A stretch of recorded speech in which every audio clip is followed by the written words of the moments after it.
seule anecdote que j'ai, c'est d'avoir sorti mes enfants de l'école depuis le mois d'octobre. Dès qu'ils ont demandé à mettre des masques sur la bouche, j'ai dit c'est insupportable. On était dans notre forêt, on a fait notre jardin, notre petit potager pour survivre parce qu'on savait très bien qu'ils fermeraient les boutiques sur nous. Et on est prêt à résister, on ne fera pas du tout. Le combat ne fait que commencer, j'aurais dit. Alors bonjour, moi le confinement ça m'a aidé à avoir mal au dos parce que j'étais très assis sur un canapé à dessiner, mais j'ai fait des jolis dessins. Voilà. Garder le lien avec les patients, qu'on a l'impression de les lâcher du jour au lendemain. Ça a été de s'organiser à la maison aussi pour s'occuper des enfants, pour faire l'école à la maison. Ça a été dur parce que c'était le fameux rester chez vous. Voilà. Donc c'est moi qui aime être tout le temps dehors, moi qui aime voir du monde. Voilà. J'avais une petite fille qui avait une santé très fragile, donc on avait très peur par rapport à ça. Donc on s'est confiné très volontiers. Je travaillais à l'époque et j'ai tout arrêté, j'ai tout plaqué pour être vraiment très ma fille. La vie qu'on vit tous, c'est comme si on était autour de tables de jeu de cartes.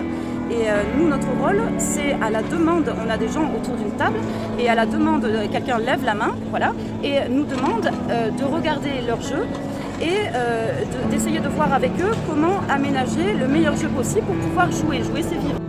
Alors bonjour, du coup moi pendant le confinement je suis étudiante et j'avais des cours en ligne et avec un de nos profs, il organisait des activités dont un blind test musical et c'était marrant de se rendre compte qu'on avait les mêmes goûts musicaux que nos profs. Voilà. Mais ce que je trouvais désagréable, c'est le fait que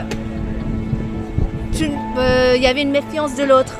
Salut, je m'appelle Yann. Moi, j'ai pas pu aller au foot pendant le confinement et c'était assez énervant. Pendant la seconde vague, j'avais des potes qui allaient au foot quand même si c'était interdit. Et ensuite, j'ai repris le foot durement pendant l'hiver parce que ça faisait 2 mois que j'en ai pas fait. Voilà, c'est tout. Bonjour. Alors moi, le confinement, qu'est-ce que ça m'a apporté ou qu'est-ce que ça m'a coûté?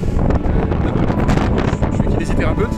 Ça m'a mis une difficulté supplémentaire parce que j'avais plus la possibilité, après ma prise en charge, de garder les patients dans le cabinet, continuer à les faire travailler et donc augmenter la qualité de la prise en charge tout en commençant une autre prise en charge. Voilà. C'est-à-dire que je n'avais pas la possibilité de les garder sur place et ça a été le plus gros inconvénient professionnel.